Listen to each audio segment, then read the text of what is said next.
proyecto, y luego vamos a tener... Ahí está, perfecto, buenísimo, entiendo que está grabando. Y luego vamos a tener también la exposición de una de las integrantes de nuestro proyecto, directora también del Instituto de Expresión Visual. Esa es la propuesta de la jornada. La idea es que quienes tengan preguntas tienen dos opciones: o bien las anotan ustedes y luego cuando terminen las dos exposiciones las hacen, pueden prender el micrófono, la cámara y las hacen en vivo, eso es genial. Eh, o si no se animan a prender el micrófono y la cámara, pueden también escribirlas por chat en cualquier momento y bueno, si quien está exponiendo lo quiere contestar en ese momento, perfecto, y si no, las vamos a ir anotando y luego las contestamos. Así que, bueno, tienen esas dos vías para preguntar, esperemos que lo hagan, porque, bueno, hay que aprovechar esta situación, digamos, estas instancias para conversar un poco. Bueno, entonces vamos a arrancar con Andrea Cuarterolo, que es doctora en Historia y Teoría de las Artes. Ella trabaja en la Universidad de Buenos Aires y es investigadora de CONICET. Así que bueno, un gusto, Andrea. Tenés, digamos, vía libre para arrancar. Más o menos a los media hora, 35 minutos quizás te avise, pero no, sentite libre bueno, para desplegar lo que quieras comentarnos. Bueno, buenas tardes a todos y todas. Gracias por la presentación, Gerardo, y gracias también a Isabel, a Cristina, a Carla por la invitación. Es un gusto compartir este espacio de intercambio. Creo que tal vez una de las pocas cosas buenas que trajo, ¿no?, este aislamiento es la posibilidad de usar esta forzada virtualidad, ¿no?, para reunirnos e intercambiar con colegas en diferentes puntos geográficos, ¿no?, que no tenemos la posibilidad de ver seguido. Estuve presente en la clase de Jimena la semana pasada y hoy vengo a hablar un poco del periodo previo al que ella tomó, que es el que corresponde a las primeras 3 décadas del siglo, ¿no?, lo que llamamos el periodo silente, ¿no?, del cine. Voy a compartir pantalla. Ahí va. A ver. Ahí estás pudiendo, digamos. Sí. A ver si... Ay, qué raro, no me sale. ¿Tenés una Mac? No, pero estoy usando una computadora con Linux que no... Ahí está. A ver ahí, Sí. pero no se ve, ¿no? No se ven las diapositivas. No. A ver, un minuto.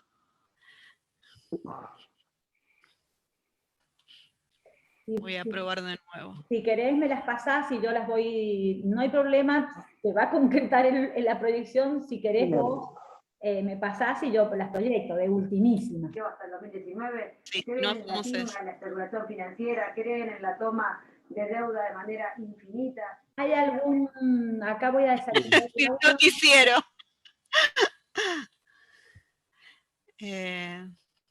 A ver. Ahora sí. Ahí está, ¿no? Sí. Se ve. Bueno. Bueno, mi exposición en realidad es una pequeña parte, ¿no?, de un trabajo mayor que encaré hace algunos años sobre los inicios del cine pornográfico y erótico en la Argentina. Me sumergí en este tema buscando información básicamente sobre una leyenda, ¿no?, que estaba muy extendida entre los cinéfilos locales, que sostenía que la película pornográfica más antigua que había sobrevivido hasta nuestros días se habría filmado en la Argentina, ¿no? Cuando empecé a investigar a fondo esta cuestión, descubrí que no era un simple rumor, ¿no?, sino que se trataba de una teoría a la que adherían varios de los principales especialistas de este género, y que además sostenían que la Argentina fue un centro neurálgico, ¿no?, en la producción de cine pornográfico en la región. Bueno, la investigación sobre ese tema en particular resultó ser absolutamente fascinante, ¿no?, y da tela para una charla entera. Sin embargo, hoy no me voy a centrar en ese tema, ¿no?, por la simple razón de que ese cine pornográfico fue un cine al borde de la ilegalidad, ¿no?, que se exhibió en espacios clandestinos. A ver, esperen que... ¿Dejé de compartir? No. ¿O ustedes lo siguen viendo? Estás compartiendo. A ver, entonces esperen porque ahora no lo veo yo. Ahí está, ¿no? Decía que fue un cine que se exhibió, ¿no? Sobre todo en espacios clandestinos, como prostíbulos, ¿no? Cines improvisados, ¿no? Para este tipo de cuestiones, reuniones de caballeros, ¿no? Clubes, y bueno, y que por lo tanto no sufrió la acción de la censura, ¿no? Que es un poco el tema de este seminario.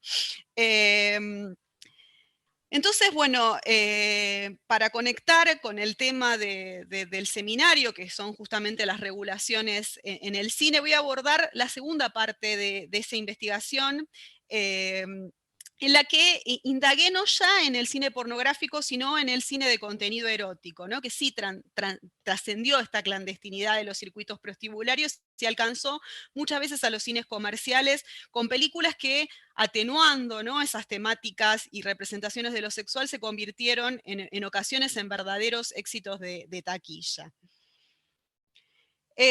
Contrariamente a lo que sucedió, ¿no? Con el cine pornográfico, estas películas sí se enfrentaron a diversos mecanismos de censura que, aunque aislados, ¿no? Desorganizados y todavía no regulados, mostraron su influencia y lograron la prohibición de varios de estos films que osaron, ¿no? Traer estas temáticas sobre el sexo y la sensualidad a la pantalla. Los productores locales entonces comenzaron en esta época una suerte de batalla silenciosa, ¿no? En la que la búsqueda de estrategias para evadir a la censura se convirtió en la clave para que sus películas permanecieran en pantalla. Una clave que, vamos a ver, tuvo, sin embargo, un éxito sumamente desigual, ¿no? Según el caso. El tema de la censura en el periodo silente es realmente un tema de vacancia en el que yo no he ahondado, ¿no? Demasiado, porque como dije, esta falta de regulación, sistematicidad y organización hacen que reconstruir, ¿no? Los mecanismos de censura utilizados en la época sea verdaderamente un trabajo de hormiga, ¿no? Los agentes involucrados en los diversos casos de censura que se suscitaron en este periodo también son sumamente variados, ¿no? La iglesia, los sectores relacionados con la educación, las ligas de damas, la intelectualidad. Sin embargo, la prensa y la crítica jugaron un rol sin duda fundamental, ¿no? En estas pulseadas que en algunas ocasiones se terminaron dirimiendo los tribunales, pero que muchas veces quedaron simplemente zanjadas por la presión de esa prensa sobre la opinión pública. Para reconstituir estos mecanismos hay que estudiar entonces caso por caso, ¿no? Casi en particular. Hubo películas que por la difusión o por el éxito, ¿no? que tuvieron fueron un blanco más grande para la censura, y otras que, ya sea por tener un perfil más bajo o por pura suerte, lograron escabullirse de esos radares de la moral conservadora y se exhibieron, ¿no? Sin demasiados inconvenientes.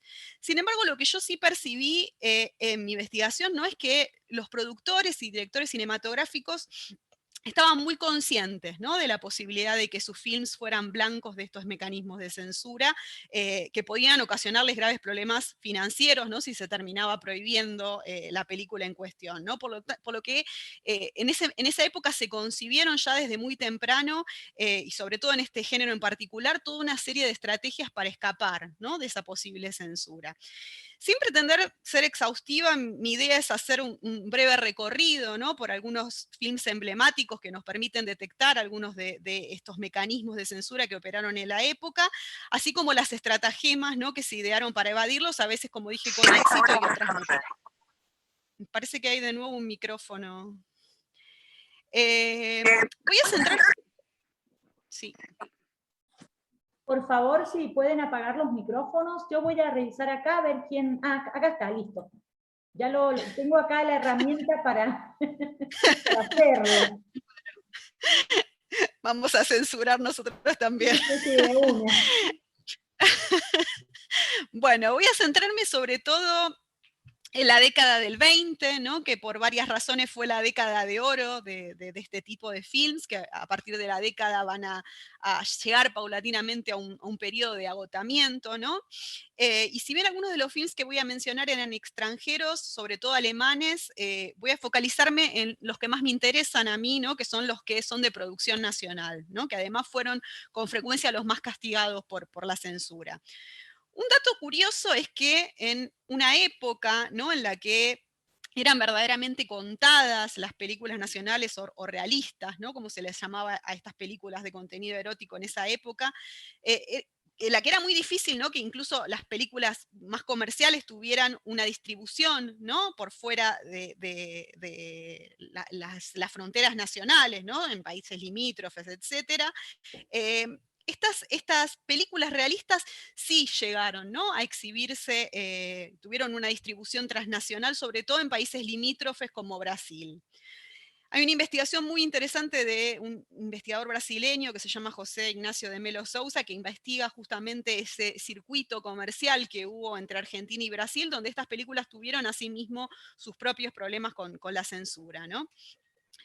Tal vez alguien leyó la novela Matadero 5 de Kurt Vonnegut. En esta novela hay una anécdota que me sirve de puntapié, ¿no?, para comenzar a analizar este tipo de films. Vonnegut pone allí en manos de uno de sus personajes la que dice ser la fotografía más antigua, ¿no?, de la historia, y supuestamente está tomada por André Lefebvre, ¿no?, un asistente del mismísimo Louis Lumière, Louis Daguerre, perdón, y la imagen mostraba a una mujer, ¿no?, tratando de copular con un potrillo en medio de un escenario con cortinas, terciopelos, ¿no?, globos, columnas dóricas, hasta una palmera, ¿no?, dice la novela. Y según esta fábula inventada por Vonnegut, en 1841 Lefebvre es arrestado, ¿no?, tratando de vender esta imagen, y en su defensa él alega que su arreglo escenográfico, ¿no?, había transformado la fotografía en arte, ¿no?, porque su intención había sido revivir con ella la mitología griega y la fábula de la mujer mortal y el caballo Dios, ¿no?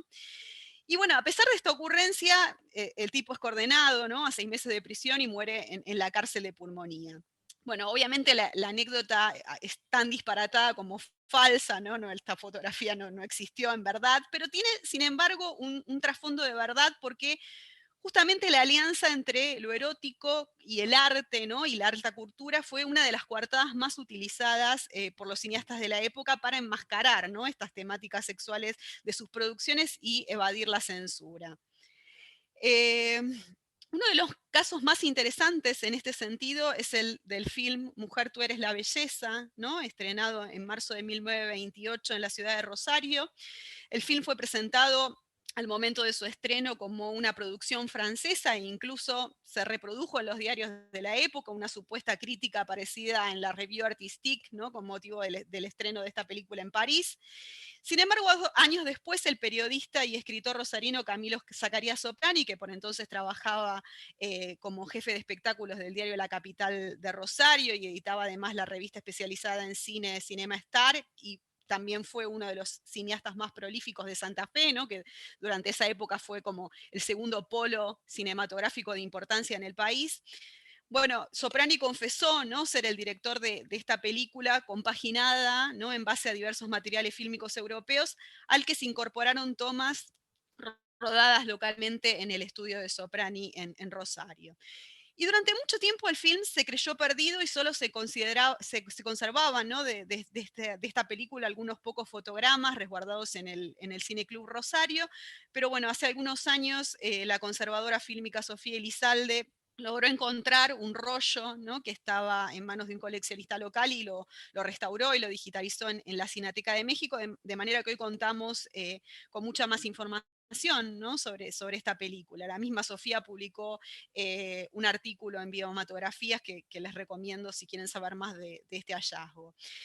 En base a lo conservado en este rollo, hoy sabemos, ¿no?, que algunas de las imágenes europeas utilizadas por Soprani provenían, entre otras, de un film alemán de un estilo muy similar, producido nada menos que por la célebre productora UFA, ¿no?, que se estrenó en 1925 con bombos y platillos en Buenos Aires y otras grandes ciudades del país. Se titulaba El camino hacia la belleza y estuvo varios meses en cartel, algo que era bastante infrecuente para esa época. Y además comenzó a publicitarse con críticas, ¿no? Y anuncios a doble página desde 2 meses antes de su estreno en Buenos Aires, por lo que sabemos que hubo una gran inversión, ¿no? Depositada en esta cinta. Tenemos la certeza de que Soprani además la conocía, ¿no? Ya que escribió varias críticas sobre la película en la capital de Rosario, y podemos incluso arriesgar que se le ocurrió la idea, ¿no? de filmar su propio film al ver el éxito del que gozó esta película en el país, ¿no?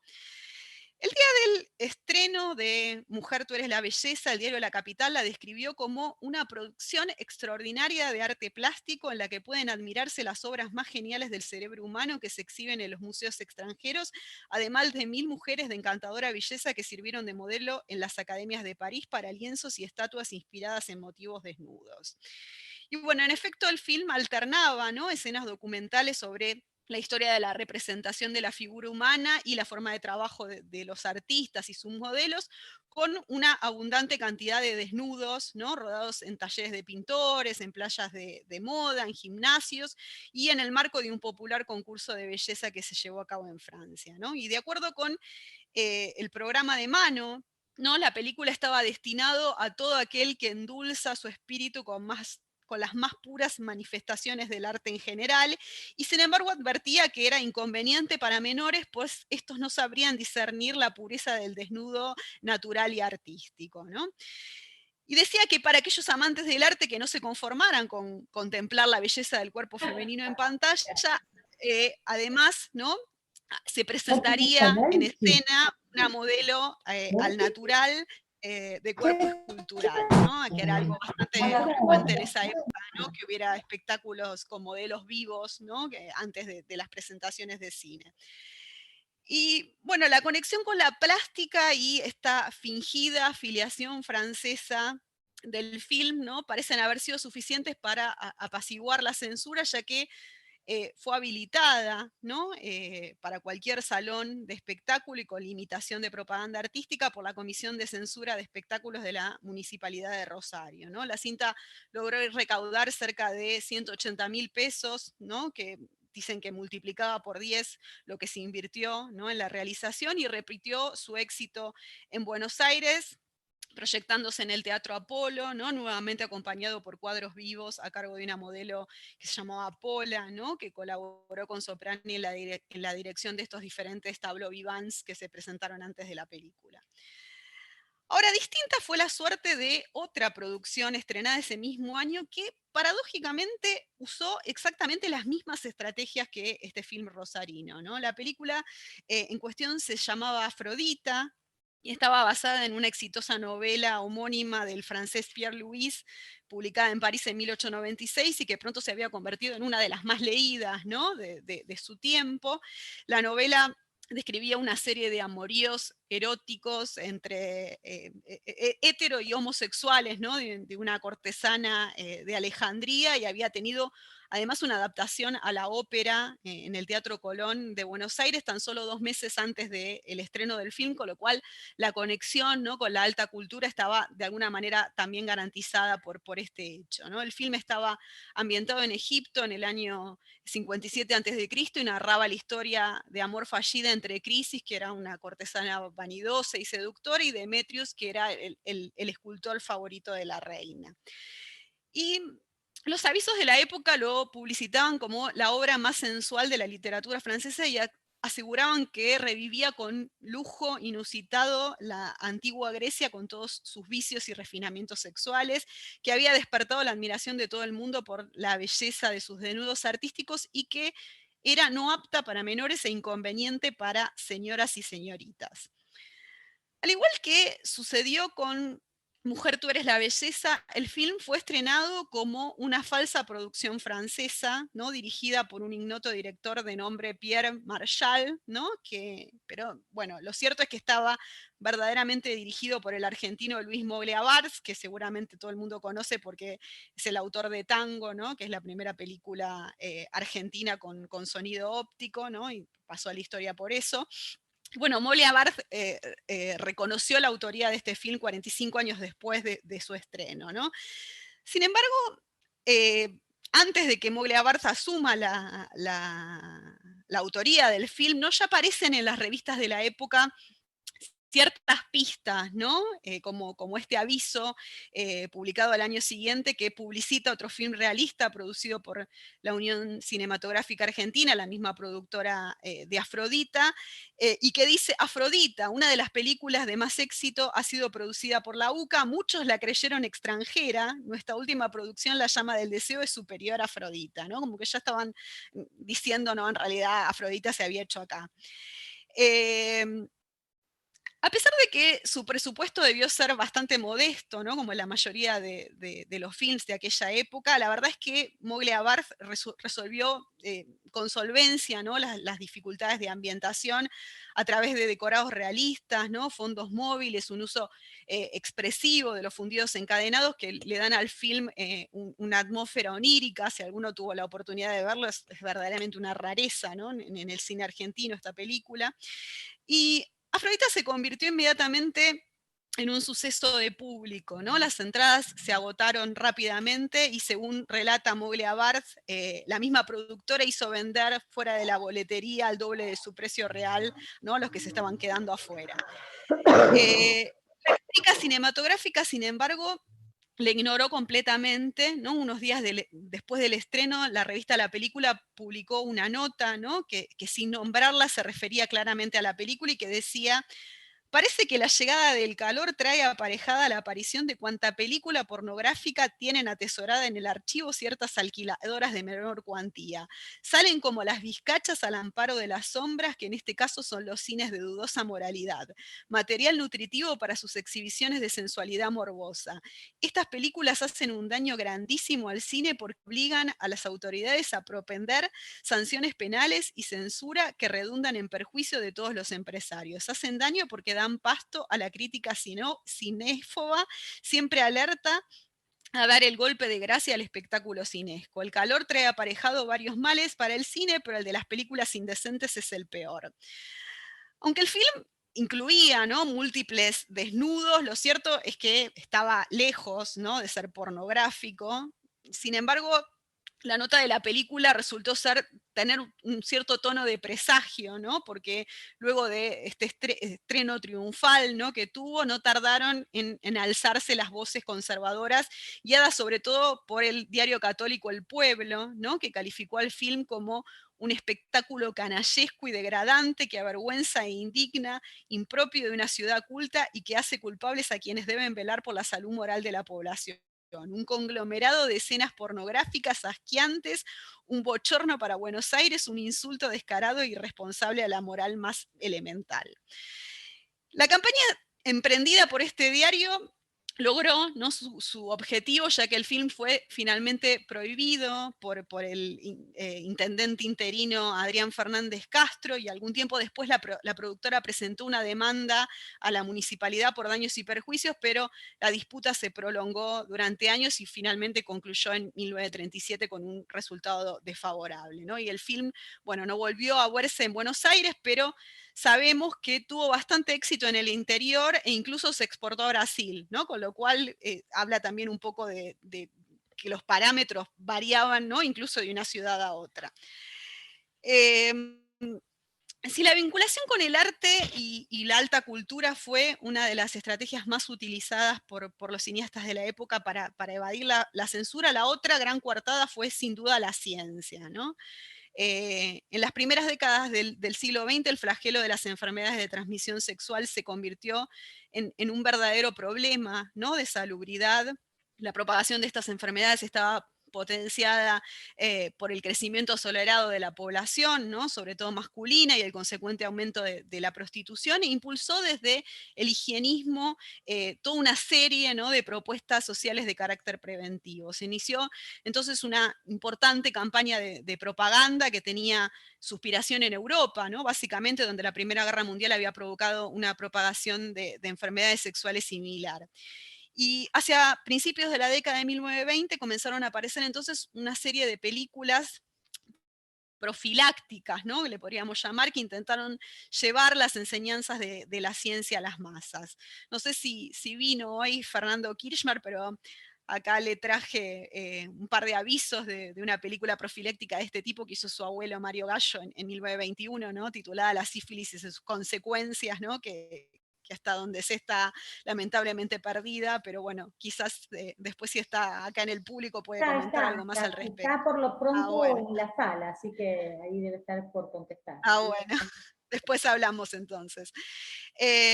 Bueno, este tipo de películas que muchas veces mostraban desnudos, ¿no? Tocaban temas tabú para la época, como el sexo, la prostitución, contenían con frecuencia advertencias, ¿no? para los potenciales espectadores, o directamente se declaraban no aptos para menores o señoritas. Y paradójicamente sus temas escandalosos, ¿no? que eran poco frecuentes en las pantallas comerciales, ¿no? de esa época, a veces despertaron un interés exagerado, ¿no? en el público de la época, convirtiéndolos involuntariamente en éxitos de taquilla, ¿no? un poco insólitos. Bueno, las compañías productoras del periodo vieron pronto que no el filón comercial que tenían estos films, y se apuraron a amoldarlos a las exigencias del mercado. Y en este sentido, uno de los primeros en incursionar en este tema fue también, ¿no? Luis Moglia Barth, el mismo director de Afrodita, que hacia fines de la década de 1920 filmó una serie de películas que, bajo esa pátina higienista, ¿no? y con un discurso moralizante, prometían al espectador una cuota de desnudos, ¿no? y de sexo, que en realidad era siempre más sugerida que real, ¿no? Sin embargo, estos films enseguida desplazaron, ¿no? esos elementos más científico-didácticos, que quedaron casi como una excusa para poder explayarse en temas tabú, evadiendo justamente la censura, ¿no? Y una de las primeras películas de este tipo fue Entre el amor y el placer, dirigida por Moglia Barth en 1925 y producida por Italo Fattori. La cinta fue publicitada como una extraordinaria película realista no apta para menores, y sus avisos aseguraban al potencial exhibidor: no la exhiba si no quiere, pero también rechazará mucho dinero. Aunque la película también, ¿no? está perdida ahora y se sabe poco de su contenido, sabemos que fue objeto de un verdadero escándalo cuando los padres de dos menores de edad que aparecían en el film, según las crónicas en actitudes y escenas castigadas en los artículos 128 y 129 del Código Penal. Si hay alguien acá que sepa de derecho, me encantaría saber qué dicen los artículos 128 y 129 del Código Penal. Iniciaron una querella, ¿no? contra Fattori y contra Pablo Coll, que era el dueño del cine moderno donde la película se exhibió. Y bueno, luego de esta denuncia se realizó una proyección especial en la Intendencia Municipal, a la que asistieron el juez correccional de menores, el doctor César Viale, el intendente municipal, los secretarios de Hacienda y Obras Públicas, estaban todos en la proyección, la Comisión de Moralidad y altos empleados de la repartición, y que calificaron a la película de inmoral y prohibieron su exhibición. Bueno, la causa terminó finalmente con la condena a 3 meses de prisión condicional de estos dos imputados, ¿no? que era el productor y el dueño del cine que la exhibió. Acá están los avisos, bueno, que hablan justamente de este proceso. Menos polémica, pero de contenido igualmente enigmático, es el siguiente film realista de Moglia Barth, El instante del pecado, que los avisos de la época publicitaban con el eslogan: el instante del pecado, el instante psicológico más interesante en la vida de toda mujer, un consejo a las débiles, una advertencia a las fuertes. Y aseguraba que la moraleja final tenía en el film un papel preponderante, ¿no? Sin embargo, el film erótico o realista más resonante de Moglia Barth en esta época fue sin duda La higiene del matrimonio. Se trataba de un documental armado en base a una serie de cortos científicos alemanes, un recurso que ya vimos era bastante común en la época, ¿no? Lo habíamos visto también en Mujer, tú eres la belleza. Al que se le habían agregado además varias secuencias de carácter ficcional filmadas en los estudios de la Unión Cinematográfica Argentina de Buenos Aires. Hoy también perdido, es posible reconstruir algo del contenido de este film a través de las reseñas de la época, que dicen que se trataba de una magnífica obra científico-cultural urdida en una simple trama a la que sirve de base la aún más simple historia de dos matrimonios. Ofrece la visión de cómo se desenvuelve plácida, normal y encantadoramente la existencia del matrimonio joven que se ama, pero que no por ello deja de observar las elementales reglas de higiene tan íntimamente ligadas a la relación sexual. A la par muestra también la forma en que otro matrimonio joven y amante como el anterior cumple con sus deberes conyugales, pero olvidando por completo una serie de reglas vinculadas estrechamente con la acción fisiológica del amor. Entretejiendo el desarrollo de la trama, van demostrándose al espectador en forma eminentemente científica y emocional la función que desempeñan los principales órganos, así cuando se cuida de las reglas como cuando de ellas se abandona por completo.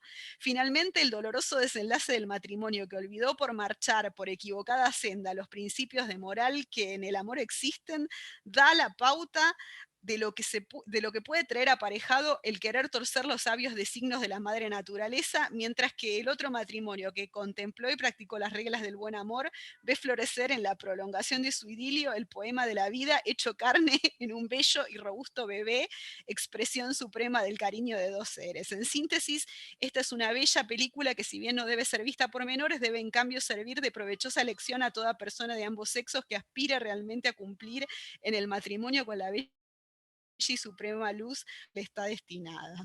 Bueno, eh, bueno, la cortada artística también está presente en esta película. Como vemos, los avisos publicitarios no mostraban escenas del film, sino una reproducción del beso de Rodin, ¿no? Y bueno, la película se convirtió en un rotundo éxito de público, no solo en Buenos Aires, sino en todas las ciudades del interior en las que se exhibió, y luego llegó incluso a otros países como Brasil, alentando inmediatamente la realización de producciones similares. Y entre ellas me interesa mencionar por lo nutrida a la fotografía a la filmografía del director Julio Irigoyen, ¿no? Que quizás es el principal exponente, ¿no?, de este cine realista en el país. Era llamado el rey de las quickies, ¿no?, que es como se denomina las películas rodadas rápidamente, ¿no?, sin esmero y con un exclusivo espíritu de negocio, ¿no? Algunos investigadores como Jorge Couselo dicen que Irigoyen fue el Ed Wood argentino, ¿no?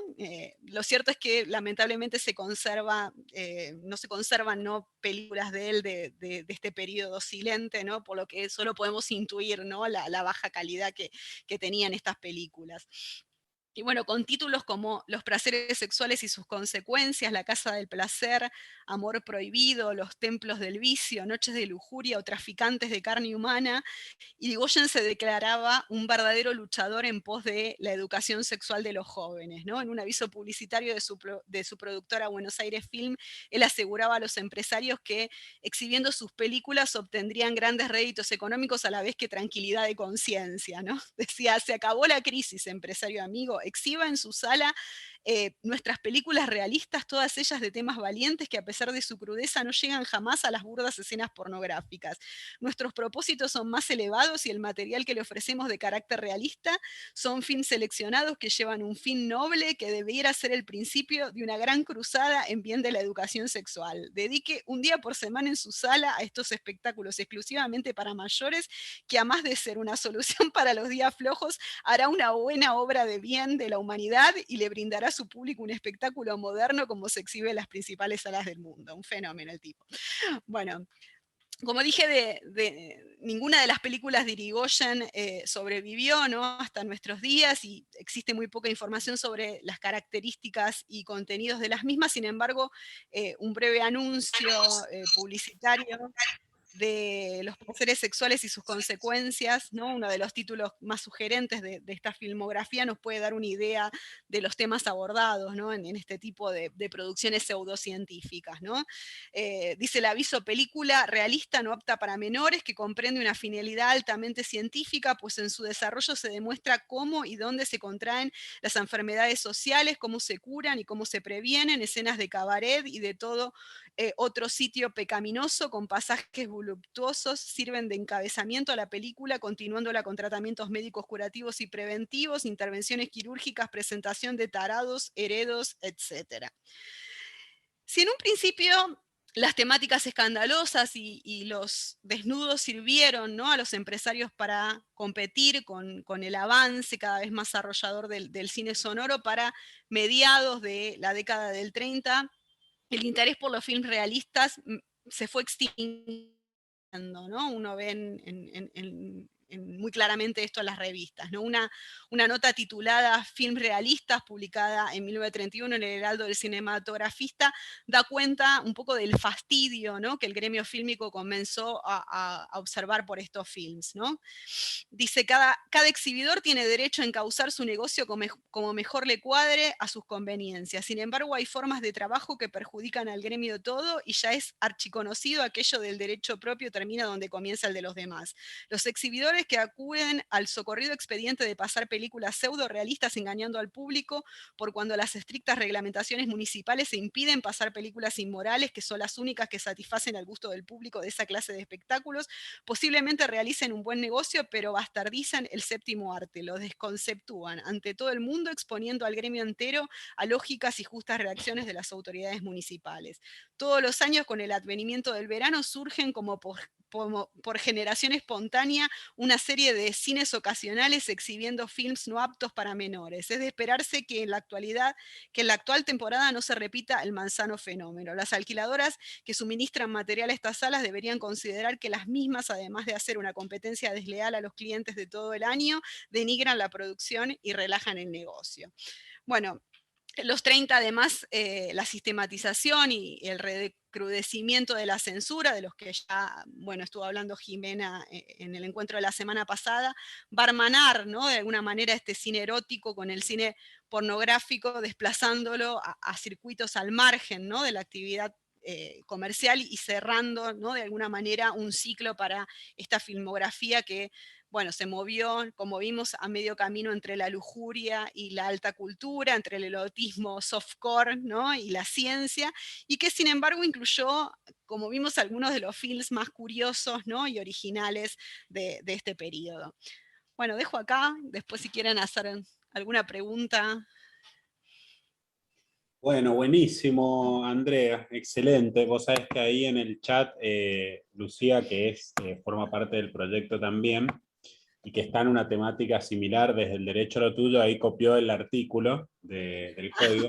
No me acuerdo cómo se llamaba esta figura penal, realmente, mirá, tengo que admitir que eso no lo recuerdo. Si Lucía se acuerda o alguien se acuerda cómo se llamaba la figura esta en particular, pero bueno, ahí está, ahí está.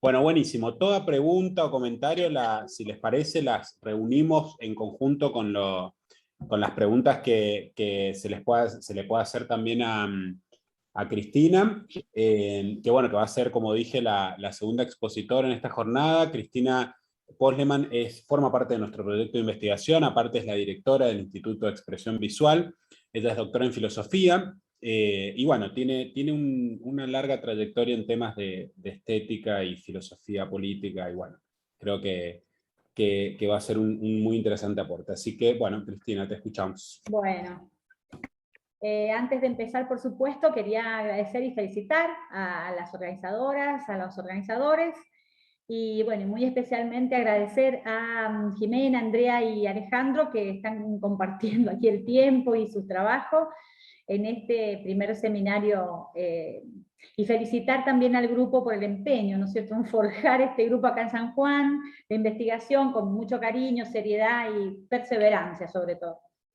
Bueno, lo mío es muy breve.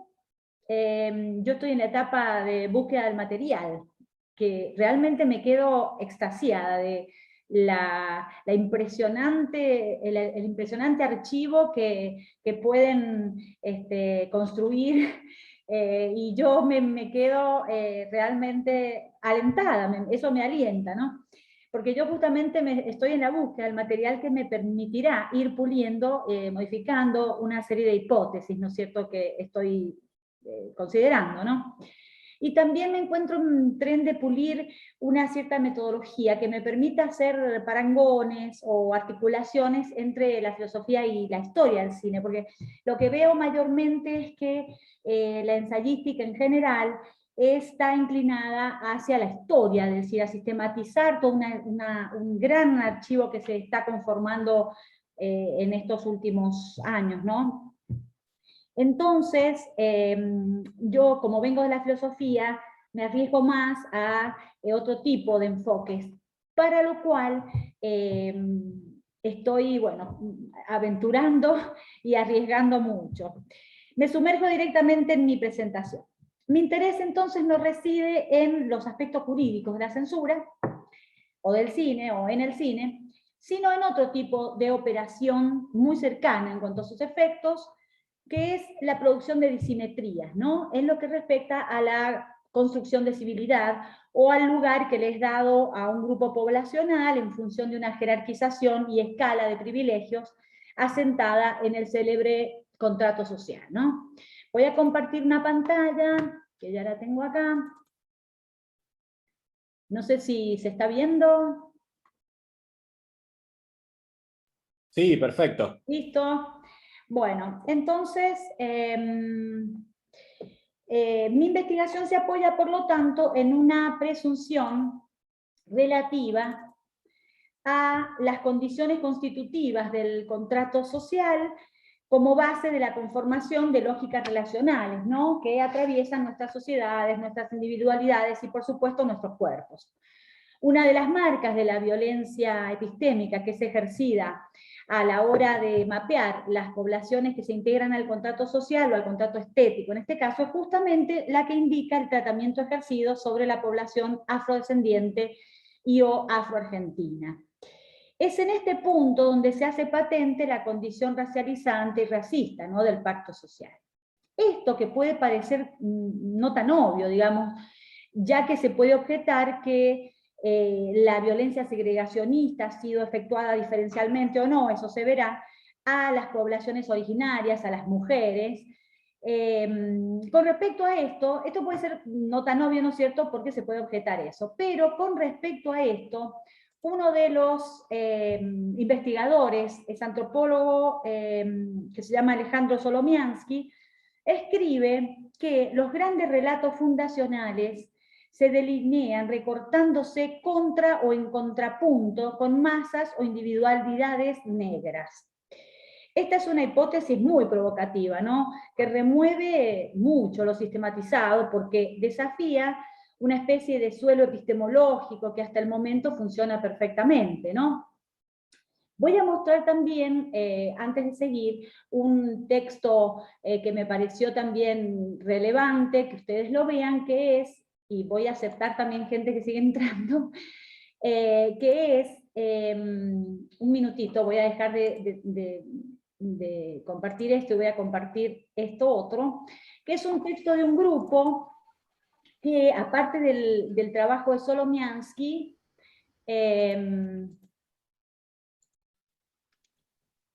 aparte del trabajo de Solomiansky, yo me encontré este maravilloso trabajo que está haciendo, bueno, un proyecto de investigación que se llama La temática de la negritud en el cine argentino, que está inscrito, digamos, que está a cargo de la Comisión Permanente de Estudios Afroargentinos de la Asociación Misibamba, ¿no?, Comunidad Afroargentina de Buenos Aires.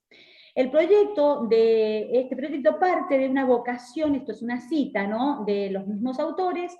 Este proyecto parte de una vocación falsacionista de la hipótesis consolidada en la narrativa dominante de la nación, que sostiene la escasa relevancia que tuvo la esclavitud de negros y, lo que es más, la negativa a estimar a sus descendientes como actores sociales contemporáneos, practicantes de una cultura sui generis y que ha influido en otros campos culturales del país, ¿no?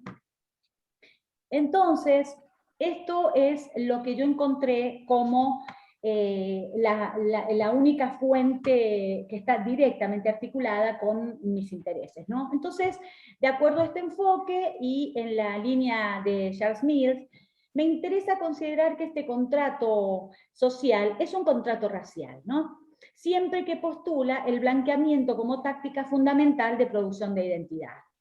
Como propone Solomiansky, en nuestras latitudes, el europeísmo, adoptado como espejo mundial, sobre todo a partir del derrocamiento de Rosas, establecerá su centro de referencia en el Buenos Aires, autopercibido como la ciudad más blanca del continente, y ahora expando desde mi lugar digamos, social de enunciación, replicará desde allí, en las provincias, la ficción de la blanquitud como base del contrato social.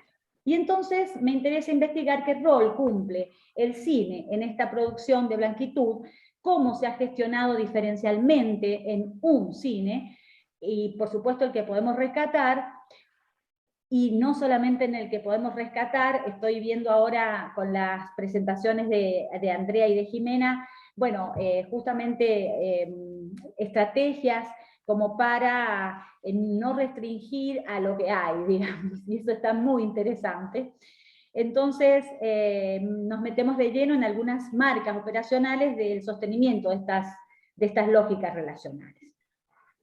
Teniendo en cuenta entonces que se trata de un periodo de la historia del cine donde más del 80%, como veníamos diciendo, de los films se encuentra perdidos, toda hipótesis que se desvíe un poco de las más asentadas, ¿no es cierto?, corre el riesgo de no sostenerse fácilmente.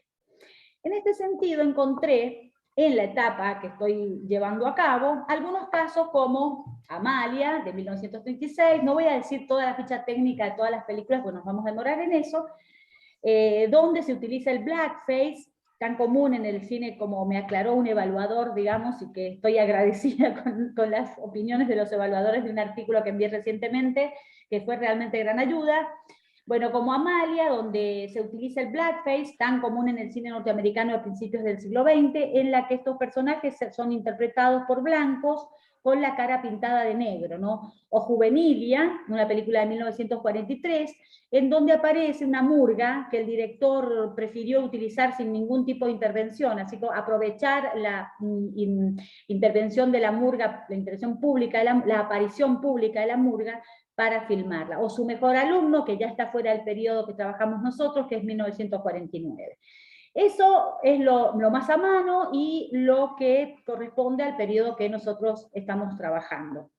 Pero me detuve en Nobleza Gaucha, porque me pareció un caso emblemático y me llevó a pensar, si no, que el cine tout court es uno de los terrenos en los que debía replicarse la producción de disimetrías, y de disimetrías basadas en la racialización de una población, sí que por la importancia de este film, por las dimensiones que alcanzó su distribución cuantitativamente hablando, tanto como la poderosa influencia que este film cobra, sabemos que estuvo en cartelera muchísimo tiempo, y bueno, sabemos muchas cosas más de Nobleza Gaucha que no las vamos a poner aquí, porque hay especialistísimas, y también estamos todos en el grupo, la hemos trabajado, y los que no, está a mano la información en Google. Y entonces elegí esas dos versiones porque podía ser representativo o convertirse en un material fundamental que justificara una investigación más vasta o empíricamente solvente de esto, ¿no? Entonces, lo que yo voy a compartir ahora, a continuación, son unas notas liminares, centrándome en las dos versiones de Nobleza Gaucha, a manera de ejemplaridad metodológica, ¿no? Voy a arriesgar algunas microhipótesis, le llamo micro porque en el sentido que aventuran lecturas o van en busca de evidencias que no pretenden demostrar nada, ninguna hipótesis histórica, ¿no? Sino remover o producir algún giro en las lecturas. Entonces, y acá me juego frente a Andrea y Jimena y Alejandro que está presente también, considero que en la ensayística se ha puesto mayor atención en las estrategias de homogeneización, ¿no es cierto?, que se ligan con este famoso proyecto de construcción de la identidad nacional, y no tanto en la gestión o en el tratamiento de lo que estamos considerando como producción de disimetrías, ¿no? O la gestión de la racialización de ciertos sectores poblacionales. Además advierto que se pondera el espacio más que el tiempo, ¿no? Y no hablo de entidades trascendentales o categorías de la sensibilidad kantiana, ¿no? Sino que digo esto porque creo que se pondera el enfoque criollista, que está justamente ligado directamente a las características de nuestro terruño, e incluso me refiero a la distribución del espacio simbólico, ¿no? Y también a las espacialidades, o en otro sentido, cercano a las diferencias como diferencias de clase, cuestión que creo atiende Andrea en uno de sus artículos, en varios de sus artículos. Me interesa incluir la gestión de la temporalidad porque es ahí donde se percibe la articulación con las distintas historias asumidas, ligadas a las ficciones sobre las que se sustenta y se legitima el contrato social y por lo tanto el contrato estético. La elección de un tiempo histórico condiciona la dimensión contractual de manera tal que a partir de ella se prefiere o se descarta tal o cual componente cultural o lo que sea, tal o cual archivo, tal o cual memoria. Entonces, lo que sería fecundo para entender este proceso, no solo como de una imperiosa homogeneización sociocultural, sino, y este es mi aporte, entonces lo que me interesa a mí, es justamente enfocar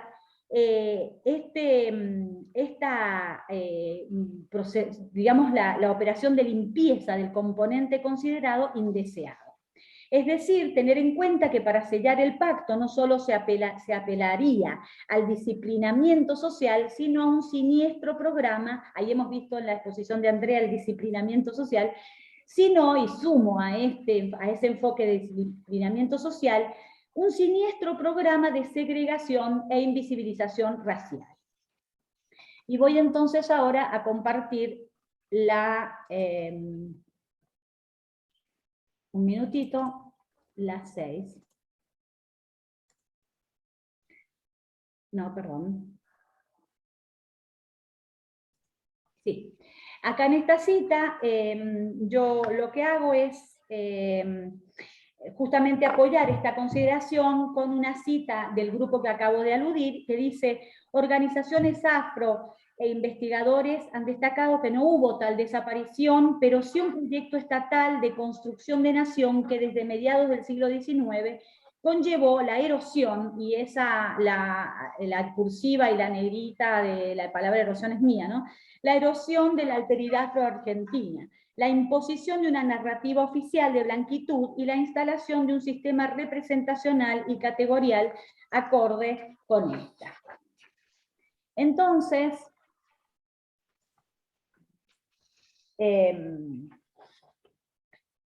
si bien el cine llamado criollista incluye algunos sectores subalternizados, particularmente una cierta porción de la población indígena, la orgánica, la oligarquía y a la burguesía comercial naciente, sobre todo, y la inmigratoria, sobre todo la proveniente de los países europeos centrales, la población afrodescendiente permanece, como decía, eventualmente invisibilizada, por ejemplo, en la primera versión, o lo que nos ha quedado de la primera versión de Nobleza Gaucha, o orientalizada en otros casos, y sobre todo en la segunda versión, ¿no? Evoco la operación descrita por Edward Said, quien escribe: Oriente fue orientalizado no solo porque se descubrió que era oriental, entre comillas, según los estereotipos de un europeo medio del siglo XIX, sino también porque se podía conseguir que lo fuera. Es decir, se le podía producir. Entonces, no pretendo denunciar en absoluto que el cine contribuye con esta operación de encubrimiento de dicha erosión poblacional, ni que la ensayística ha omitido absolutamente esta cuestión. Aunque contáramos con una cantidad suficiente de ejemplos, igualmente no habría garantías tampoco, ¿no? Recientemente el trabajo de Alvira y Mann, del 2019, se enfoca en el lugar otorgado a la inmigración y a la subalternidad, específicamente en Nobleza Gaucha, y acá vamos metiéndonos específicamente en la película que estamos trabajando. Comparto una cita elocuente, la voy a leer para no demorarme.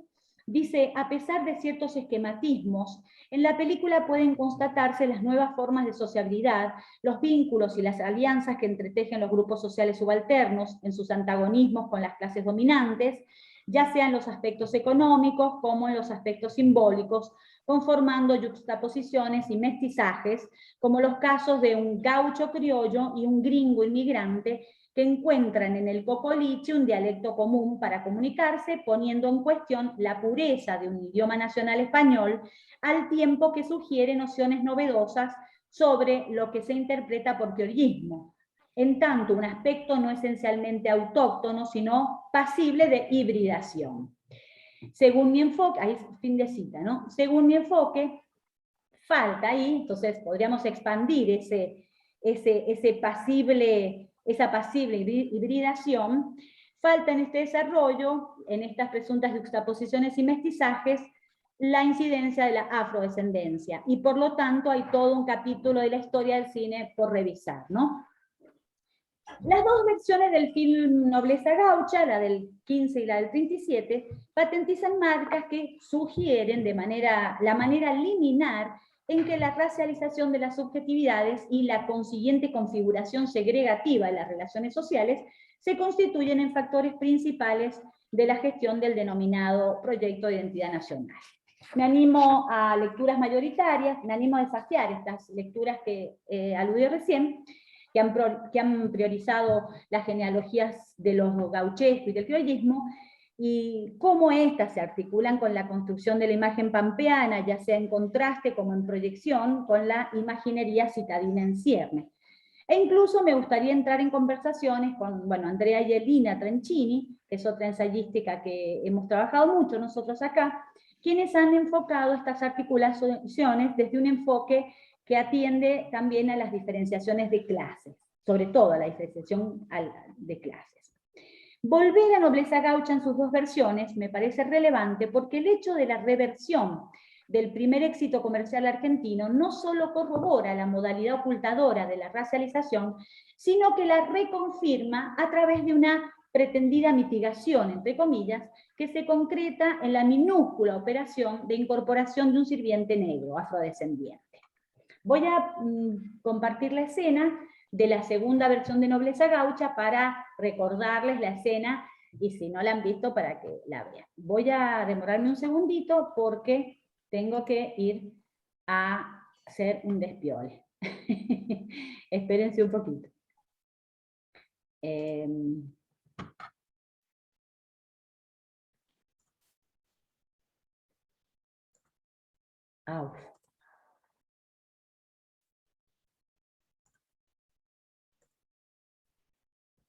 Es que se me acabo de tener un problemita técnico, pero lo resuelvo inmediatamente.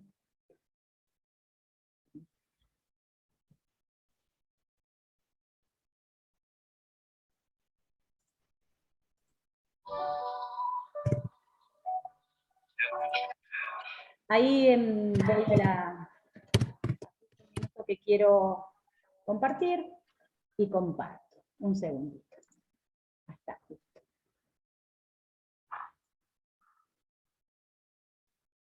Bueno, acá está.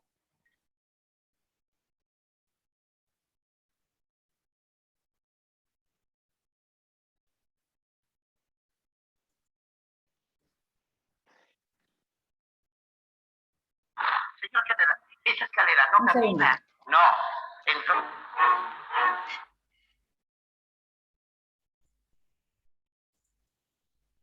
Acá estoy.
Por fin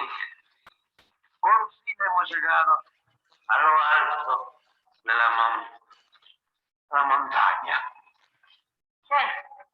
¿Qué ritmo? ¿Qué hay? Toca la campana. Sí.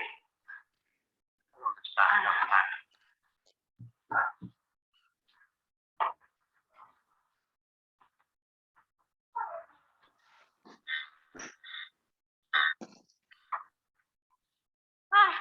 No se debe equivocar de piso. ¿Tendremos que subir más? No. Preguntar al mensapotilla. Diga, ¿aquí vive el señor Alberto Ramírez? Sí, señora. ¡Ay! ¡Ay! ¡Qué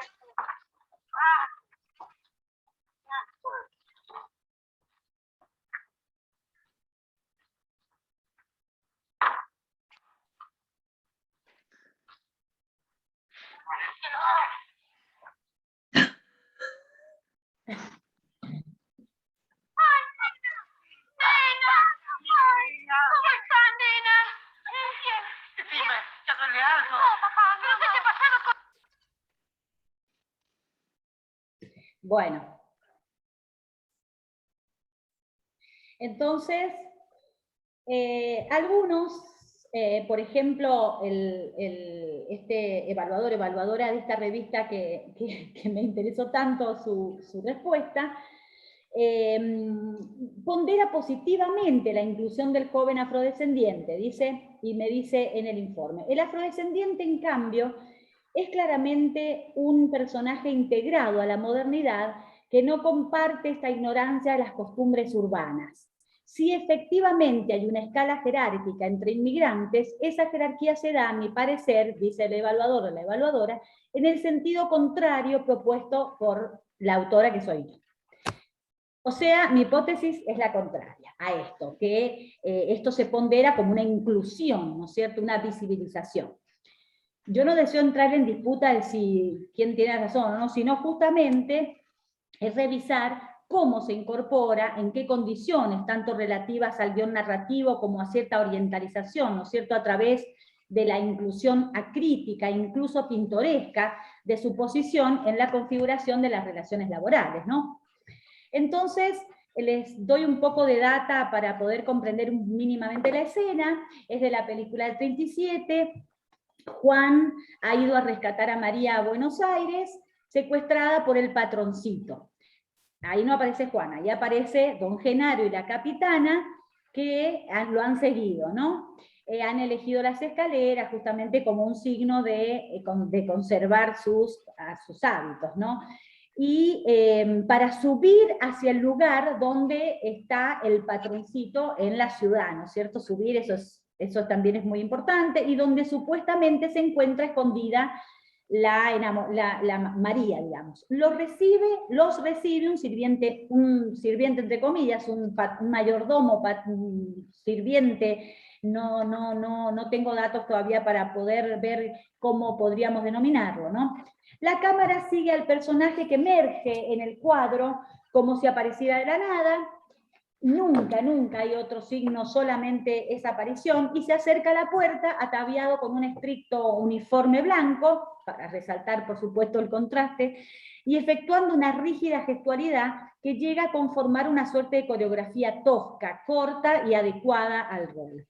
Aunque no es un estricto gesto de sumisión, incluso se podría decir que es expresión de cierta urbanización, ¿no es cierto?, de la población afrodescendiente, que a diferencia de la actitud de los inmigrantes, en este caso don Genaro, que muestra recelo y desconfianza, el afrodescendiente ha ido directamente a la ciudad porque no es recibido en el campo, ¿no? Cuando la puerta se abre, don Genaro, con sobreactuados movimientos de cansancio y sorpresa por el recibimiento, se resiste a entregar el sombrero que el personaje del mayordomo sirviente primero le solicita y luego le arrebata directamente. Esa secuencia de forcejeo entre los dos personajes, con certera reminiscencia al grotesco, replica en cierto sentido, y aquí me juego un parangón súper delirante, pero me lo juego, replica en cierto sentido la figura de la doma, y de la configuración interna entre la población inmigrante, ¿no? Parangón que estoy haciendo hace un tiempo, no solo con la figura del afrodescendiente, sino también con las escenas de acoso, del patroncito a María y del patroncito a María y del patroncito a otros peones, pero que el evaluador ha considerado como al menos forzada. Mi hipótesis es que el negro no solo que no es construido solamente como una figura decorativa, sino que su función es sustentar afirmativamente esta configuración social, y acá me animo a decir clasista, ¿no? Y racial, y racista. Es decir, replicar la segregación a lo europeo y entonces legitimar un cierto modelo de país, una cierta historia. Incluso se podría decir que sería superar la célebre grieta nacionalismo-positivismo al ponderar cierta tradición como crisol de razas, y el progreso que permite a esta población cierto nivel de integración en la civilización, como tirarle un hueso, ¿no?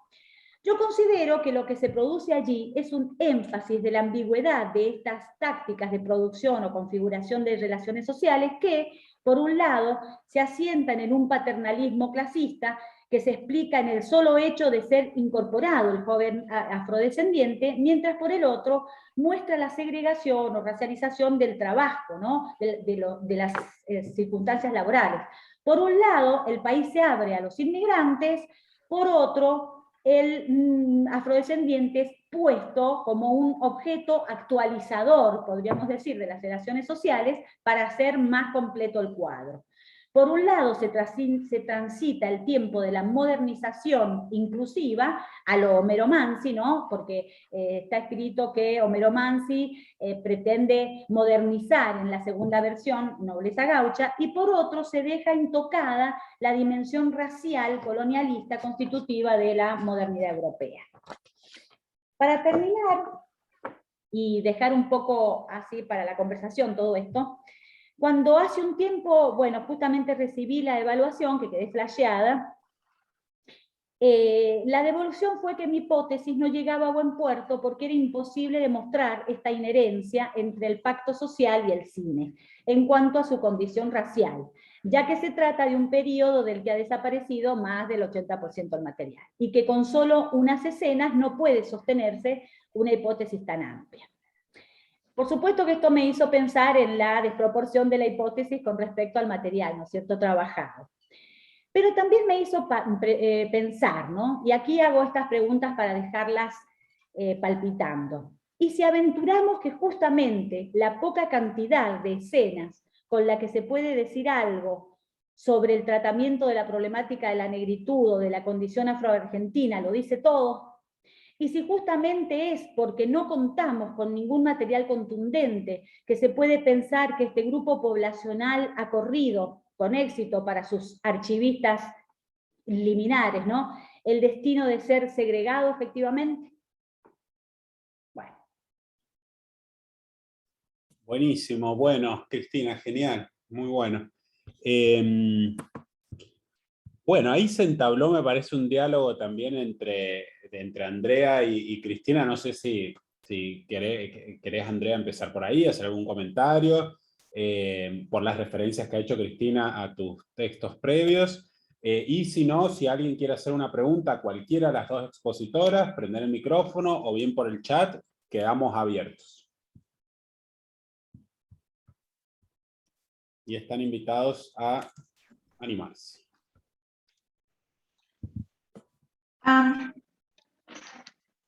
Dale, Carla. Hola a todos. Bueno, muchas gracias, Andrea, buenísima la exposición y el concatenado de pruebas. Está buenísimo tener tanto material para poder apoyar, y justamente hablando sobre lo que acaba de decir Cristina, me parece muy buena la hipótesis, Cristi, de decir lo que queda fuera del texto, ¿no? Y habría que a lo mejor pensar en lo... Ay, baby, espera. Hola, Emilia. Habría que pensar en esta cuestión que decía Althusser cuando hablaba de la cuestión ideológica, justamente en el cine. Bebé, por favor. De la lectura sintomática, de lo que queda fuera del texto, y justamente de eso que ha quedado fuera del texto. Perdonen, tengo que sacar la cámara. Eso que queda fuera del texto es justamente lo que está en problemas, o está de alguna manera evidenciándose como síntoma de aquello de lo que no se puede hablar, ¿no es cierto? Pensando en una forma más freudiana, que es como lo establecía Althusser en su texto sobre la ideología en el cine, ¿no? Entonces, que pensarlo desde ese lugar como un síntoma, me parece que resuelve esa, no sé, pseudocrítica o acotación que se ha hecho a lo que tenés para decir. Yo le voy a hacer una pregunta a Andrea, ¿no?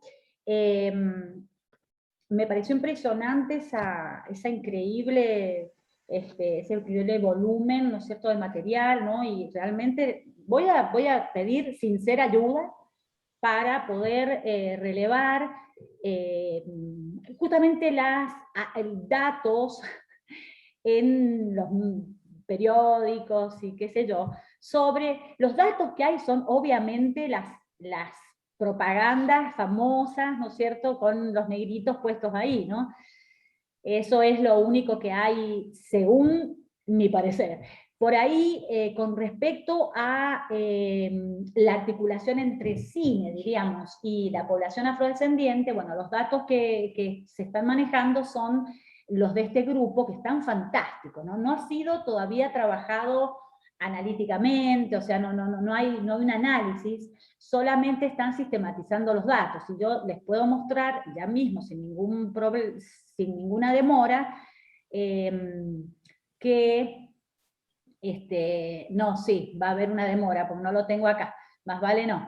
Lo que el grupo está haciendo es, pero me pareció medio dudoso por ahí, o que están en tren de trabajar, porque de relevar, porque, por ejemplo, no aparece Amalia, Amalia no aparece, y Amalia aparece claramente estos personajes pintados de negro, o sea, me parece que habría que cruzar esa información por ahora. Sí, en Amalia tenés también además otro caso súper interesante que, bueno, como en el caso de Nobleza Gaucha, hay una versión muda y una versión sonora. En la versión muda está este caso del blackface, ¿no? Que le pintan la cara de negro a las señoritas de sociedad que interpretan a la negra, ¿no? Y en la versión sonora las cambian por afrodescendientes reales, digamos. Ahí ha pasado algo en esos años que separan una película de la otra, que me parece que también tenés un filón interesante para investigar. Y otra cosa que estaba pensando cuando hablabas de esto del tiempo, ¿no? Me puse a revisar a ver qué películas se me ocurrían de las que vi de la etapa muda que tenían, ¿no?, afrodescendientes. Y bueno, las dos que se me ocurrieron, además de Amalia, la otra es Manuelita Rosas, de Ricardo Villarán, que también se conserva. Son películas esa tampoco está todas registrada. transcurren en la época colonial. Claro, son películas que transcurren todas en la época colonial, la época de Rosas, ¿no? Como que los negros son siempre llevados al pasado, que me parece que ahí tenés otro Genial, punto interesante, ¿no? ¿Cómo se llama la película que acabas de nombrar, Manuelita? Manuelita Rosas. Manuelita Rosas. Está genial eso. Esa es otra operación, ¿viste? Mandarlos al pasado. Esa es otra operación. Una es justamente esta mitigación urbanizándolos, ¿no? O sea, es decir, los afrodescendientes están más cancheros en Buenos Aires que el gaucho italiano, ¿no? Sí, en realidad yo no sé por qué los confrontás tanto, porque, no sé, yo tal vez en Nobleza Gaucha veo al italiano como un representante de la inmigración toda, no lo veo tanto como... Ahí está el tema, Andrea, que al homogeneizar toda la inmigración, o es casi, esto es medio jugado, por decir, pero es casi como decir somos un crisol de razas, es decir, toda la inmigración con mayúscula y el afrodescendiente que tiene una historia particular, que no es la misma historia del gaucho. O sea, la historia del afrodescendiente, y ahí no tengo tiempo para explayarme en todo lo que está sistematizado sobre la afrodescendencia en la Argentina, sugiero, pero así de una, a Solomiansky, que está haciendo un trabajo riquísimo y que es utilísimo para todos, que justamente el problema es que se homogeneiza, justamente se iguala, se equipara, o se elige un representante de la inmigración. Y la inmigración tiene muchísimos matices, no son matices, son historias distintas. O sea, la historia ni siquiera matices distintos. El gaucho italiano es totalmente distinto. La historia que atraviesa es eso, que la historia vivida por un afrodescendiente. O sea, es muy... Claro, lo que pasa es que en Nobleza Gaucha, digamos, tenía mucho más sentido que el inmigrante fuera italiano, justamente por ese traspaso del campo a la ciudad, digamos, los inmigrantes que iban a trabajar al campo, eran inmigrantes italianos sobre todo. Digamos, no sé si ahí tenía tanto sentido incluir un personaje afrodescendiente. Lo que pasa No, que no veo tanto justamente... esta confrontación. Claro, en la otra que mostraste, en la sonora, digamos, no sé por qué los ves confrontados, en todo caso son los dos subalternizados, digamos, y los dos están estereotipados. Uno por el campesino ignorante que viene, y el otro como sirviente de gente rica que viene cumpliendo ese papel desde, ¿no? Desde el siglo anterior. Me parece que hay, no sé por qué no sé por qué tratas ese tema de la doma. Bueno, sí, eso es una cosa más bien derrideana, ¿sí? Hacer metonimias eso ya forma parte de un juego casi, ¿no? De decir, bueno, como no tengo otro dato de por qué así la conformación de esa escena, porque no tengo otros datos, bueno, recurro ya no a la cuestión diacrónica, sino a otros recursos que, por ejemplo, es un recurso estético, digamos, la doma. Y la doma está genial porque se repite no solamente en este tironeo, sino en las relaciones en el tironeo del patroncito con María, o sea, todo lo que es disputa o se... Claro, yo la veo más a este como tema de tironeo. clase, más que... ¿Cómo? Yo la veo más en el tema de la confrontación de clases, el tema de la doma, ¿no? Claro. En la versión silente es muy clara, digamos, es siempre una doma entre el gaucho y el patroncito, ¿no? Incluso hay una escena de doma, ¿no? Explícita. No sé si lo veo tanto no sé por qué los confrontás. No, es que yo lo que estoy diciendo es justamente que, no es que yo confronte, sino que lo que estoy diciendo es que se persiste en decir ¿para qué? O sea, ¿para qué incluir en nobleza gaucha si no hace falta? Obvio, si por eso justamente se elige ese tipo de personaje, porque se eligió un X guión, ¿no? Pero ¿por qué se elige ese guión y no un guión que tenga otro tratamiento con estas poblaciones? Y esa es mi jugada, digamos, justamente. Y no, ¿por qué ¿por qué no hace falta? Sí, claro que hace falta, diría Solomiansky o el grupo de estas personas que están relevando datos y todavía están en etapa de relación de datos de la cuestión del cine y la afrodescendencia, porque es muy difícil justificar que podrían haber sido incluidos de alguna manera, porque ¿para qué? Si ya está todo así, o sea, lo metodológico ahí juega una cosa muy, muy jodida, no solamente porque no hay películas, que eso es lo que les respondo, le estoy haciendo una respuesta a este evaluador o evaluadora, porque realmente no me satisfacen las críticas, en este sentido, que obvio que no va a haber, porque justamente están invisibilizados, entonces ¿cómo hacemos para decir, nobleza gaucha podría haber agregado mirá, con eso ya sería distinta la cosa. En los, ¿cómo se llamaba el grupo de peones que tienen un nombre? La tropía no, no me acuerdo ahora, podría haber incluido o podrían, evidentemente se han limpiado de la escena, se han limpiado de las escenas cinematográficas la presencia de lo afrodescendiente, porque estadísticamente la población afrodescendiente, y muchísimo, no, esto no lo voy a decir porque me estoy jugando, pero por ahí muchísimo más, a principios del siglo XX. O sea, hay un porcentaje que vos decís, qué loco, o sea, cómo el cine se encargó, y acá estamos como una conversación de café, ¿no es cierto? Se encargó justamente de hacer guiones, de confeccionar, de elaborar estéticas, de producir estéticas y qué sé yo, en donde el afrodescendiente no entrara. Y vos decís, y ahí está que le importa tanto lo afrodescendiente si no es afrodescendiente, eso es otra crítica, ¿no? Que inmediatamente en un inconsciente clasista racista, nos sale, sí, a esta que le importa. A mí me importa porque justamente los contratos estéticos y me importa el cruce entre la intersección entre el contrato social y el contrato, si vos querés, estético, digamos, la distribución de lo sensible, diría Rancière, y cómo estamos nosotros sustentados en una intersección entre el contrato social y el contrato artístico que se basa, no es que sea un efectito colateral, o justamente como decís vos, Andrea, ¿para qué si no hace falta? No es un efectito colateral, es constitutivo del contrato. Entonces, yo creo que se le debe la historia del cine, la sistematización de todos estos archivos, de todos estos materiales, perdón, la construcción de estos archivos históricos, digamos de memoria, se deben esto. Se deben, así como vos... Claro, la pregunta sería... La pregunta sería, ¿por qué afrodescendientes? Porque tampoco hay indígenas en esa película, por ejemplo. Sí, que me parece también... también me objetaron, pero sí hay indígenas.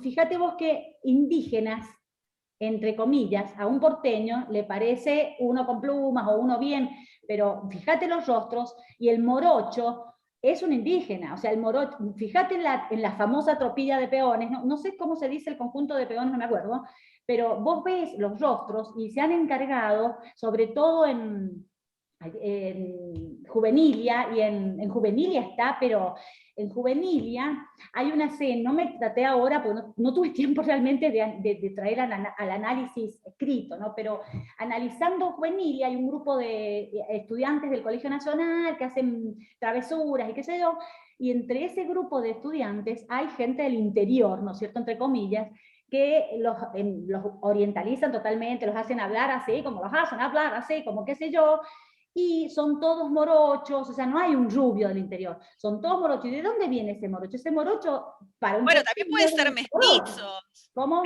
¿Por qué pensás? También pueden ser mestizos. ¿Por qué pensás que son... Sí, el indígena... Claro, bueno, si fueran mestizos, digamos, con afrodescendientes, es medio difícil de distinguir, ¿no? La morochez de uno y de es un otro. tema que hay que hablar. No sé cómo será. A mí lo que me parece es que no, le pedís demasiado al cine de esta época. El solo hecho de dar visibilidad a estos grupos era un acto político en esta época. Mi capítulo sobre el cine político se basa justamente en esto. Hay muy pocas películas que le dan visibilidad incluso a colectivos más grandes como los indígenas, los inmigrantes, ¿no? En ese sentido, me parece que Nobleza Gaucha es una de las primeras películas políticas, justamente porque le está dando protagonismo a un inmigrante, que es algo bastante raro en el cine de la época, ¿no? Y que se va a volver cada vez este inmigrante, si vemos la siguiente película de González Castillo, Juan sin ropa, se vuelve, en vez de ser el complemento cómico, se vuelve un ayudante del gaucho, y en pos de la tierra, que es la película que hizo la Federación Agraria, se vuelve protagonista el italiano. Digamos, le están dando protagonismo a estos sectores subalternizados, y es un acto político en la época, pero siempre va a haber una cierta estereotipación de estos colectivos en ese momento. Digamos, no vas a encontrar una película, incluso si vamos a la de Alcides Greca, El último malón, que supuestamente es una película humanista, ¿no? que trata de defender, ¿no? los derechos de los indios, están absolutamente estereotipados los indígenas también en esta película.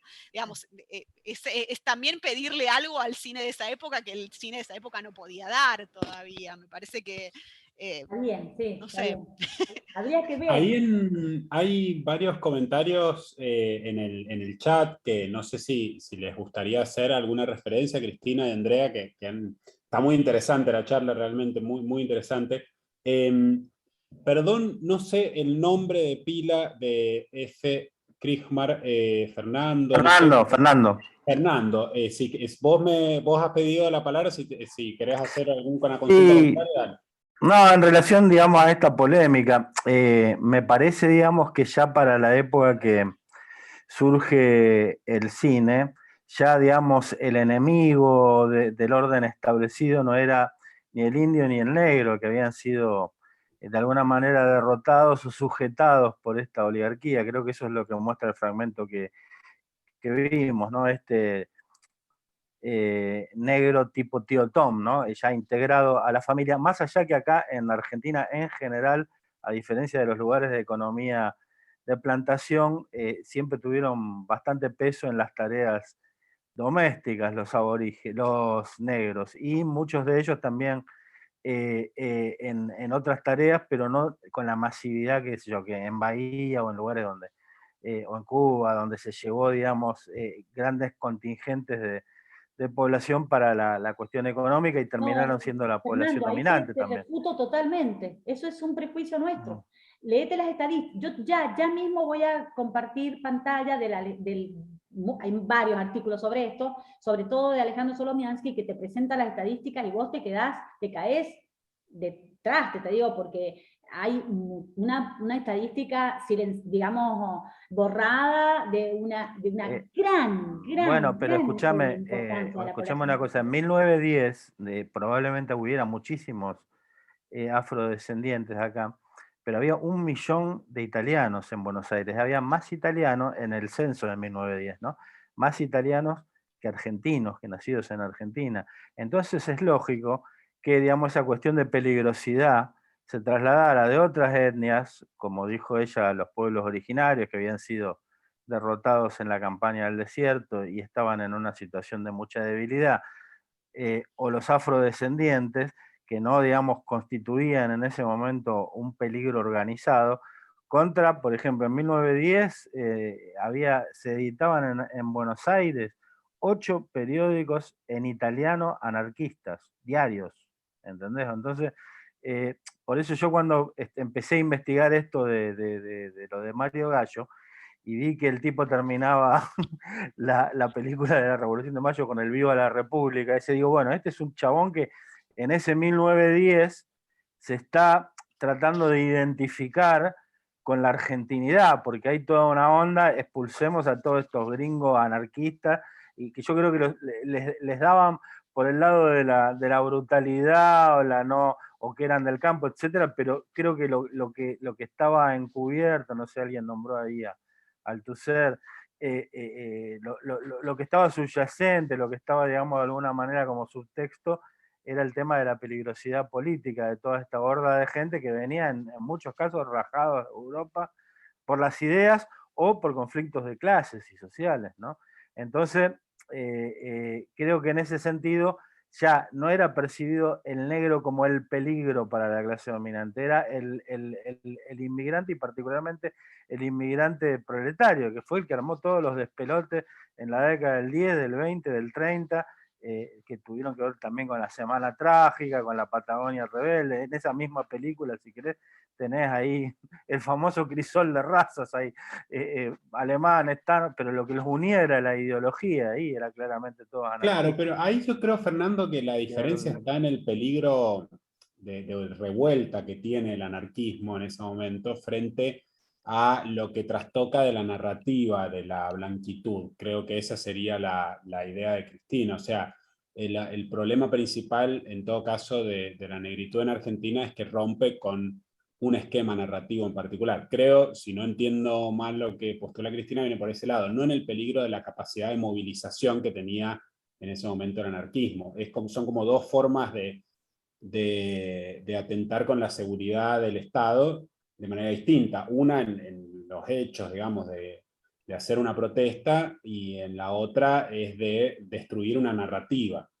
No sé si está bien, Cristina. Exacto, sí, ahí habría que ampliar un poco el tema, pero es básicamente eso, es estar desafiando este suelo, ¿no? Que está totalmente asegurado, incluso sosteniendo esta disputa entre nacionalistas y positivistas, y que no toca eso, ¿no? Esto es más complejo en el sentido de que toca justamente la constitutividad del pacto social, y toca una articulación con esta extrapolación de los términos del pacto social eurocentrista, es como replicar las estrategias o la producción de blanquitud europea aquí. Entonces, por ahí se me ha ido la investigación también, cómo cierto cine contribuye a eso, ¿no? A persistir en ese tipo de producción de blanquitud que afecta directamente al pacto en sí mismo, digamos, no a ver si nos vamos para aquel lado o nos vamos para este otro, sino a la condición constitutiva del pacto. Eso es lo que me pareció a mí, que justamente por eso es tan difícil captar la necesidad de la incorporación. Yo también estuve meses y meses y ¿qué necesidad de poner esto y no este? ¿Por qué este y no este? Justamente. Es porque la peligrosidad... No sé, me parece que la producción de blanquitud se relaciona más en este país con los pueblos originarios que con la afrodescendencia, ¿no? Desde mismo Fernández que dijo bajamos de los barcos, ¿no?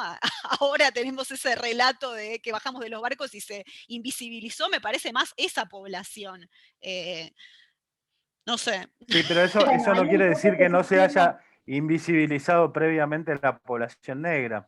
Si Claro. yo viví en Cuba durante 3 años y ahí es clarísimo lo que es el proceso de blanqueamiento como legitimación social.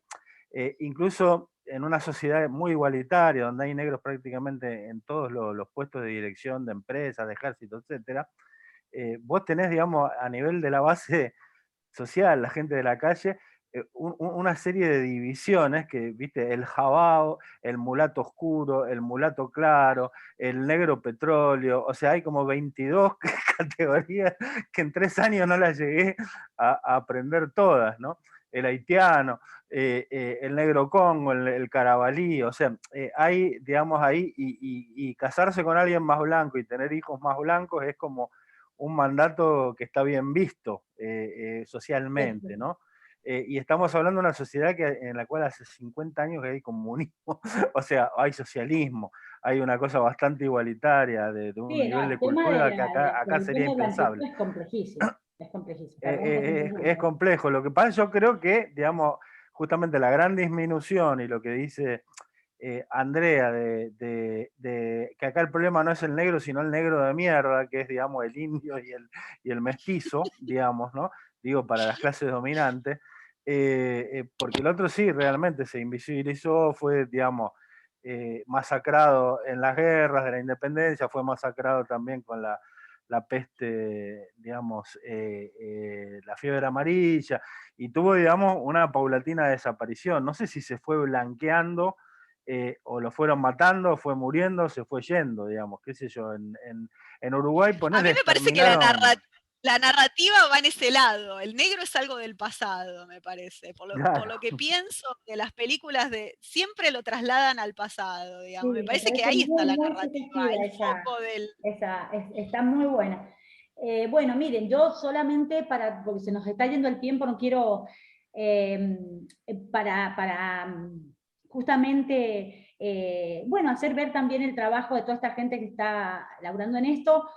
Les sugiero el texto que lean Alejandro Solomiansky, búsquenlo en Google, y ahí Fernando, bueno, Andrea, todos acá y todas, van a ver justamente el tratamiento de la población afrodescendiente, todos los avatares y todo lo que se está haciendo actualmente, y te desburra, como se dice, de una manera terrible, y vos decís, claro, como digo acá yo, a mí me ha producido una remoción muy grande, porque son temas que es muy difícil sumergirse realmente en esos temas, porque estamos tan atravesados por estándares, marcos teóricos o materiales, digamos, tan asentados como esto es lo que es. Así que eso es lo que les sugiero, nada más que lean Solomiansky y que lean este grupo que les voy ya mismo pues no tengo tiempo de ponerme a trabajar todo lo que es justamente lo teórico, ¿no? Así que... Buenísimo. Mirá, antes de cerrar, o bueno, porque ya estamos llegando, fíjate, Andrea, que hay una pregunta de Jimena Sabec, que dice: buenas tardes, quisiera preguntarle a Andrea dónde se puede buscar sobre la recuperación del rollo Mujer, tú eres la belleza.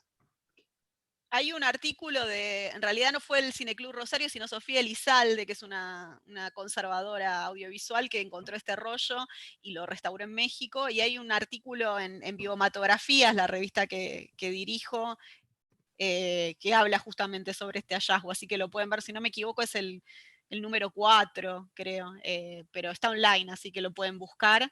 y sobre Afrodita que dicen abajo. Afrodita existe, pero no es fácil encontrarla, digamos. Yo creo que hay una copia conservada en el Museo del Cine, y de hecho yo la vi, la pasó Fernando Peña en el Malva hace algunos años, y la he visto también en parte la muestra La seducción fatal que se hizo en el Museo de Bellas Artes que curó Laura Malosetti, también se pasó un pedazo ahí, pero no está disponible online, digamos, es una de esas figuritas difíciles, pero bueno, la película existe, así que si se van al museo por ahí. Claro, gracias. Bueno, y después hay un comentario de José Luis sobre las semejanzas entre el tema que estábamos trabajando, que estábamos discutiendo recién y lo que sucede en México. Bueno, ahí bueno, es otro mundo, obviamente, son cada país, así que, pero bueno, buenísimo que hayan encontrado ahí líneas para comparar. Bueno, no sé si hay otra pregunta u otro aporte que quieran hacer, si no, vamos cerrando. Gracias por haber estado, realmente ha estado muy bueno, muy interesante. Y gracias por haber participado, quienes han estado como asistiendo, y por involucrarse con las preguntas, así que bueno, buenísimo eso. Y bueno, nos veremos el jueves que viene, si ya no queda otro comentario. El jueves que viene nos toca una sesión con Isabel y con Carla, que son dos integrantes del proyecto nuestro acá en San Juan. Va a ser la penúltima, la misma hora, le vamos a pasar el link como todos los jueves, y a ver... ahí está, Cristina ha pasado el nombre del grupo de estudios sobre... Como para empezar, detengo la grabación, ¿saben? A la one, a la tuya, a la tui. Exacto.